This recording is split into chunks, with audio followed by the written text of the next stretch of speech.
So, may nangyari kagabi after ng game 2 na viral ngayon sa Instagram at saka sa YouTube, no? Ito yung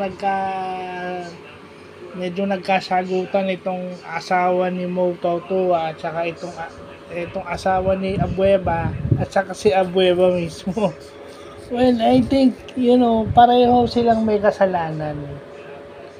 Kasi alam naman, hindi, kasi ito rin si Abueva pag sa loob ng court, pareho sila dahil ito si Abueva pag nasa loob ng court, malakas mang-asar. No, malakas mag-trash talk.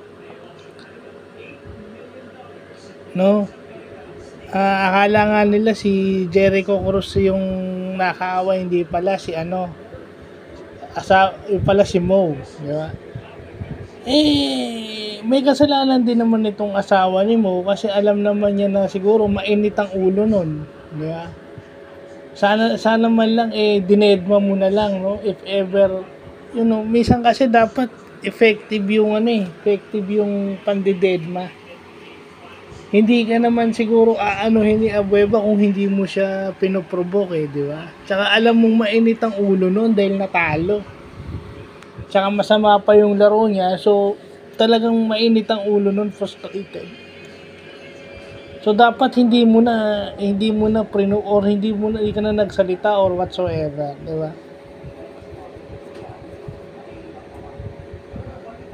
Yung sasabihin mong intro voice or yung ugly, ganyan, syempre, re-rest back talaga yung asawa nun. Pag nakita nun, di ba si Sam Abueva, talagang re-rest back niya yung mister niya pag nakita niya binabastos din, di ba? So, parehong may kasalanan yun. Kasi kung hindi ka rin talaga nang-aasar sa loob ng court, yung hindi ka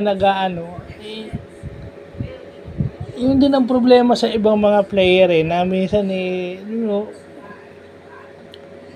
pag nang-asar ka, dapat marunong ka rin tumanggap sa labas. si Kobe tsaka si Jordan lang ata na pag inasar mo mapapahiya ka. Wala pa nakakagawa ng ganun, yung magta-trash talk ka pero yung kalaban mo hindi babawi. Hindi magaling na trash talker yung mga Pilipino, to be honest.